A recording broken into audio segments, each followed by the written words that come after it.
ہن تربیت کرنی کدوں کولے اے شور بھائی جان بند کر دیو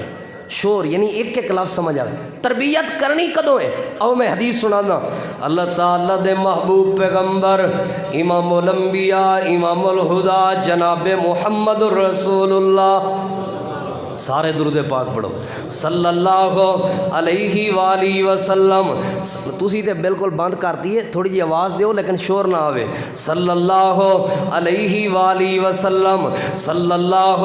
علیہ وآلہ وسلم نبی پاک صلی اللہ علیہ وآلہ وسلم دی نظر پئی حدیث صحیح مسلم دے اندر موجود ہے آپ دا پیارا نواسا ہے جنہ دا نام سیدنا حضرت حسن بن علی رضی اللہ عنہ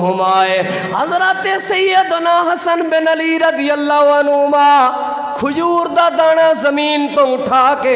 کھانا شروع کیتا نبی پاک دی نظر پہ گئی ہے حدیث پاک دے اندر آندہ ہے آپ نے فرمایا کخن کخن اے پیارے بیٹے اسے پھینک دو اے بیٹا انہوں سٹ دے ایت کھجور دا دانا نہیں کھانا میری طرف توجہ کرنا چھوٹی عمر دی وجہ تو معصوم عمر دی وجہ تو سیدنا حضرت حسن بن علی رضی اللہ عنہ مانو بات سمجھ نہیں آئی حضرت حسن رضی اللہ تعالیٰ عنہ یہ بات سمجھ نہیں سکے اللہ دے پیغمبر کی فرما رہے نے میرے وال توجہ کرنا نبی پاک چپ نہیں ہو گئے بلکہ آپ خود تشریف لے گئے نے نبی علیہ السلام نے اپنی انگلی مبارک دے نال کھجور دا دانا حضرت حسن دے منہ چوں کٹ کے باہر سٹ دیتا اگلی بات تے توجہ کرنا آپ نے فرمایا حسن ایتھے صدقے دیاں کھجوراں پیاں رہنیاں نے صدقہ جڑا ہے اے میری امت دا حق ہے میری آل دا حق نہیں اور جیڑی چیز میری آل دا حق نہ ہوئے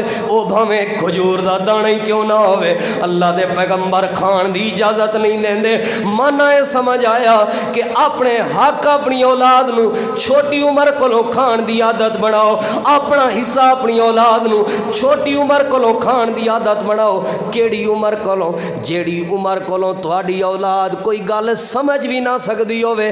تسی کچھ کہنا چاہ رہے ہو انہاں نو سمجھنا بھی آ رہا ہوئے کول جا کے اپنے ہاتھ دے نال اپنی اولاد نو روک کے سمجھاؤ جدوں چھوٹی عمر کولوں اپنی اولاد نو اپنے حق کھان دی عادت بناؤ گے وڈے ہو کے اولاد کسی اور دا حق تے حصہ نہیں کھائے گی